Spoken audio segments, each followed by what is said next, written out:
पहले भी राजकुमार चौहान, लवली, ये सब लोग बीजेपी में जा चुके हैं। ये नहीं कह सकते कि हम दूध के धुले हैं, फिर जा रहे हैं बीजेपी में को। जाए बीजेपी में को, बीजेपी का फायदा पहुंचाए। हम कांग्रेसी हैं, कांग्रेसी रहें, तो कांग्रेस की लड़ाई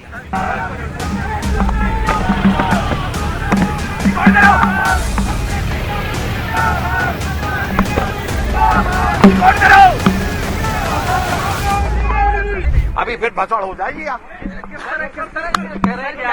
मेरे पास एविडेंस रामवीर सिंह भितुड़ी के फार्म हाउसेस में ये पिछले 15 दिन से, जिसमें हारून यूसुफ, सुभाष चोपड़ा और ये जीतू जो है ये अरेंज करता था, अरविंद सिंह लवली, ये पूरा आइए आगे बोलिए, मुझे नहीं रोक सकते। ये यहाँ मुझे बदमाशी दिखाने की कोशिश कर रहे हैं, मेरी जुबान बंद करने की कोशिश कर रहे हैं। अरे यार क्या कर रहे हैं आप? नहीं तो ये किस लिए यही लोग, आरोप क्या है? मेरा ये कहना है कि आप पार्टी में डिफरेंसेस हो सकते हैं, हो सकता है कि आपकी मनमर्जी से डीपीसीसी नहीं चल सकती। ओखला असेंबली कॉन्स्टिट्यूंसी से, जहां मैं 2 बार एमएलए रहा, 2 बार निगम पार्षद रहा, मेरी बेटी निगम पार्षद है यहीं से। मैं पिछले 4 महीने से नहीं जाता, क्योंकि मेरे कहने से डीपीसीसी प्रेसिडेंट नहीं बनाए गए, ब्लॉक प्रेसिडेंट। लेकिन मैंने रिवोट नहीं किया ना, मैं खामोश बैठ गया। अगर लवली जी को नाराजगी थी, आप रिजाइन करना चाहते थे, आप चुपचाप जाते और खड़गे जी को रिजाइन करके आ जाते। आप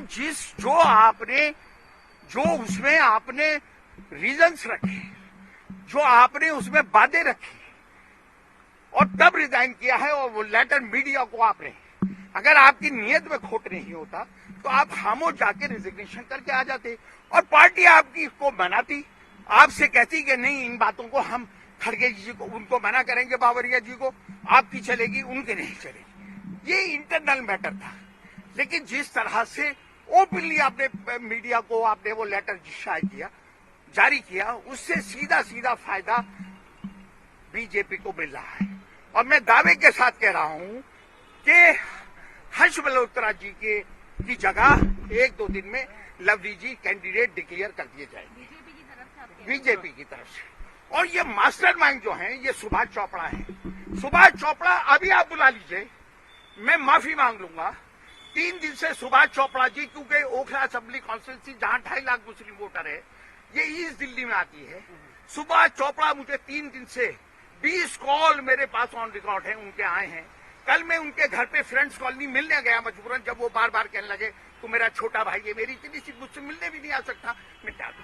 कल मुझसे कहते हैं कि लवली जी बहुत सख्त बीमार है, बहुत कंडीशन खराब है, तुम एक बार उनसे घर पे मिल लो जाकर। मैं क्या, मैं मिलूंगा, क्या करूंगा मिलके?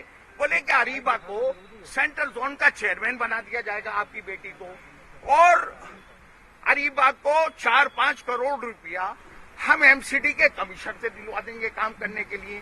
तो मैंने कहा एक बार ये प्रोसेस है, मैं काउंसलर रहा हूं, एमएलए रहा हूं, मुझे पता है कि सब काउंसलर्स को बराबर बजट मिलता है और जो प्रपोजल लेकर जाता है। मुझे ये लालच कल सुभाष चोपड़ा क्यों दे रहे थे, क्यों मुझे प्रेशराइज कर रहे थे कि मैं लवली जी से जाके मिलूं? और ये मैं आपको दावे के साथ कह रहा हूं कि ओखला से, बटला हाउस से कोर में बिरयानी नहरियां बनकर रामवीर सिंह भितुड़ी के फार्म हाउस पर जा रहे थे, और वहां पर ये सारी मीटिंगें ऑर्गेनाइज की जा रही है।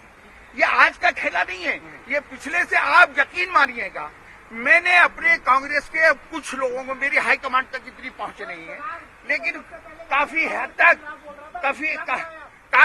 तक मैंने मतलब अपनी बात वहां तक पहुंचाई थी कि ऐसा खेल हो सकता है, ये होने जा रहा है।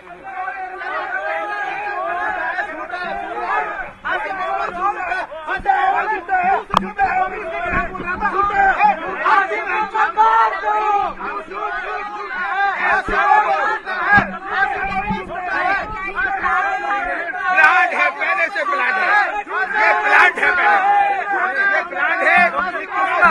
किसका प्लान है?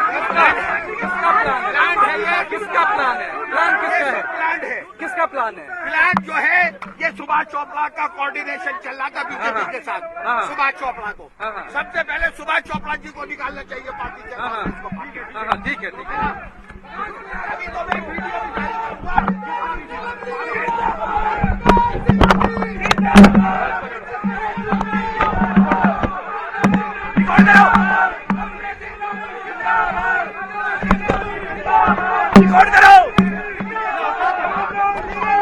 शीला दीक्षित जब डीपीसीसी की प्रेसिडेंट बनी थी तो बाहर से यूपी से लाके उनको डीपीसीसी प्रेसिडेंट बनाया था। लवली जी जा रहे थे, सुभाष चोपड़ा जा रहे थे, हारून यूसुफ जाते थे, हम तो नहीं जाते थे ना। आप उस साइड पे क्यों गए थे? हम नहीं होंगे, हम कांग्रेस पार्टी के साथ खड़े हैं। कांग्रेस पार्टी हाईकमांड का जो डिसीजन होगा, शुरू में हम भी नहीं जाते थे आम आदमी पार्टी से अलायंस हो, लेकिन जब कांग्रेस पार्टी का हाईकमांड का फैसला है हम उसको मानेंगे। ये बात अगर आपको रिजाइन करनी थी, जिस दिन से मार्केट में ये बात चली कि कांग्रेस पार्टी आम आदमी पार्टी के साथ अलायंस करने जा रही है, आपको जब भी रिजाइन कर देना चाहिए था। आप उनकी भ्रष्टाचारियों की सपोर्ट में वहां जाके धरनों में शामिल थे। लेकिन तमाम कांग्रेस के नेता बाबरिया को हटाने की मांग कर रहे हैं, कन्हैया कुमार की उम्मीदवारी हटा रहे हैं, उदित राज को हटाने की मांग कर रहे हैं। बेहतरीन कैंडिडेट हैं कन्हैया कुमार, बेहतरीन कैंडिडेट हैं जेपी अग्रवाल, और ये जीत कर आएंगे। आपको पार्टी प्लेटफॉर्म पर ये बात रखनी चाहिए थी। आप पार्टी के इंटरनल मैटर्स को मीडिया के जरिए और जिससे बीजेपी को फायदा पहुंचे, आप वो काम करेंगे तो हम अपोज करेंगे। तो आगे आपका क्या एक्शन प्लान है? अपोज करेंगे आप? किसे? जो ये लोग मांग कर रहे हैं बाबरिया को हटाने। इन्हें कौन पूछ रहा है? इनकी सबकी जबानतें जब्त हुई हैं। हम ओखला असेंबली कॉन्स्टिट्यूंसी से 2 काउंसिलर की सीटें इन हालात में भी जीत कर आए। जरूरी नहीं है जितने कैंडिडेट हम सब जीत जाएं, लेकिन हम बड़ी तादाद में 3 सीटों में से निकाल के लिए। सुभाष चोपड़ा आप पूछ सकते हैं कि 3 दिन से मुझे कम से कम उन्होंने 50 फोन करे हैं, और उन्होंने मुझसे कल कहा कि यार मेरा छोटा भाई है, मेरी इतनी सी भी बात नहीं रख सकता कि मेरे घर आ जाए। मैंने कहा मैं घर आ जाऊंगा। मुझे क्योंकि खेलने का पता था तो मैं नहीं जाना चाहता था डीपीसीसी। तो यहाँ राजकुमार उन्होंने सुभाष चोपड़ा ने कल मुझसे 12 बजे, ठीक मैं उनके घर पे था, मेरी लोकेशन है मेरे पास मोबाइल उनके नंबर से, उन्होंने कहा कि यार लवली बहुत सख्त बीमार है और इस पोजीशन में नहीं है डीपीसीसी जाए, तुम लवली के घर चले जाओ और लवली से बात कर लो। मैंने कहा क्या बात करूं मैं? बोले एक तो अरीबा को, तुम्हारी बेटी को सेंट्रल जोन का चेयरमैन बना दिया जाएगा और तुम्हें 4-5 करोड़ रुपए हम एमसीडी कमिश्नर से एक्स्ट्रा बजट दिलवा देंगे। मैंने कहा मैं काउंसलर रहा हूं, एमएलए रहा, मुझे प्रोसेस पता है और ये काम करना होगा, मैं डायरेक्ट कर लूंगा, मुझे इतनी जानकारी है। नहीं समझा करो। अच्छा तो तुम लवली से मिल लो। मैंने कहा अच्छा चलो मिल लूंगा। मैं उठकर चला आया।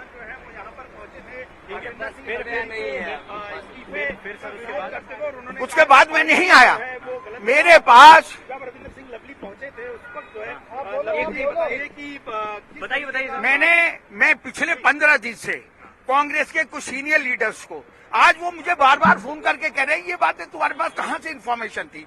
मेरे पास इसलिए इन्फॉर्मेशन थी कि मेरा एक दोस्त बटला हाउस से बिरयानी, कोरमा और नहारी बनवा के रामवीर सिंह भिदुड़ी के फार्म हाउस पर डेली लेकर जा रहा था, और वो मेरे घर के आगे से निकलता था। उसने मुझे बताया कि फला हम मीटिंग में बैठे हुए थे। यहां से मेरे पास ये इन्फॉर्मेशन आई कि हमारी डीपीसीसी की जो कोऑर्डिनेशन कमेटी है वो आम आदमी पार्टी से कोऑर्डिनेशन ना करके वो रामवीर सिंह भिदुड़ी के फार्म हाउस में बीजेपी से कोऑर्डिनेट कर रही है। मेरे पास यहां से इन्फॉर्मेशन थी और मैं ये बात दावे के साथ, देखिए मुझे लवली जी से नाराजगी है। मैं पिछले 4 महीने से डीपीसीसी नहीं गया, यूं नहीं गया कि मेरे कहने से ब्लॉक प्रेसिडेंट नहीं बनाए। आपके साथ लेकिन बात ये लवली और सुभाष चोपड़ा के लोग हैं, है ना, लेकिन वो गलतफहमी में है। अभी आप फिर मुझे नेगेटिव दिखाएंगे, ये ओखला हल्का है जहां से मैं ले रहा हूँ, इतना लड़के आके अंदर तक इनकी ठोकाई करेगा। फिर आप ही लोग दिखाएंगे कि ये लोग सड़कों पर भी हैं, इसलिए बर्दाश्त कर रहा हूँ। मेरा मुद्दा ये नहीं है लड़ाई झगड़ा, मेरा मुद्दा ये है कि सुभाष चोपड़ा को कांग्रेस पार्टी ने कोऑर्डिनेशन कमेटी का, आम आदमी पार्टी के साथ कोऑर्डिनेशन कमेटी का अध्यक्ष बनाया है। उन्हें इमीडिएट संदीप दीक्षित, लवली, सुभाष चोपड़ा, इन्हें इमीडिएट कांग्रेस पार्टी से बाहर निकालकर रास्ता दिखाना चाहिए। ये जब तक रहेंगे, लवली जी का इस्तीफा सही है या गलत, क्या कह रहे हैं आप? देखिए, उनको बावरिया से नाराजगी हो सकती है, उनकी शिकायत जायज हो सकती है, लेकिन उसका पार्टी प्लेटफॉर्म पर एक तरीका हो सकता है। ये तरीका हो सकता है कि वो पार्टी प्लेटफॉर्म पर अपनी शिकायत नहीं मानते, आप खड़गे जी के पास जाते, आप अपना रिजिग्नेशन दे देते और ये कहते कि इन हालात में मैं काम नहीं कर सकता। लेकिन आपने, लवली जी ने पब्लिकली मीडिया को लेटर जारी कर दिया और वो एलिगेशन लगाए जिससे सीधा सीधा बीजेपी को फायदा पहुंच रहा है। किसी के कहने पे इस्तीफा दिया, उन्होंने क्या कहना चाहते हैं? देखिए, ये पिछले 15-20 दिन से बीजेपी के कांटेक्ट में थे। अच्छा, और मैं दावे के साथ कह सकता हूं कि हर्ष मल्होत्रा का टिकट रिप्लेस हो सकता है और लवली जी यहाँ से बीजेपी के कैंडिडेट, पूर्वी दिल्ली से कैंडिडेट। बड़ा आरोप लगा रहे हैं। बड़ा, मैं भी अलायंस के खिलाफ था, हाँ। मैं भी नहीं चाहता था अरविंद केजरीवाल के साथ अलायंस करे, लेकिन कांग्रेस पार्टी का अगर फैसला था, हमने अपनी नाराजगी रखी। लेकिन जब कांग्रेस ने कहा नहीं, हमने बहुत दूर अंदेशी से ये फैसला लिया है, तो हमने एक्सेप्ट किया। हम अमायतुल्लाह एमएलए जिसने हमें हराया है, हम वहां पर भी आम आदमी पार्टी को लड़ा रहे हैं। लेकिन ये गुंडागिरी से मेरी जुबान बंद करने की कोशिश करेंगे तो ये गुंडागिरी चलेगी नहीं। अब आगे का क्या एक्शन रहेगा सर? हम इनके खिलाफ ये पहले भी राजकुमार चौहान, लवली, ये सब लोग बीजेपी में जा चुके हैं। ये नहीं कह सकते कि हम दूध के धुले हैं, फिर जा रहे हैं बीजेपी में को, जाए बीजेपी में को, बीजेपी का फायदा पहुंचाए। हम कांग्रेसी हैं, कांग्रेसी रहेंगे और कांग्रेस की लड़ाई है।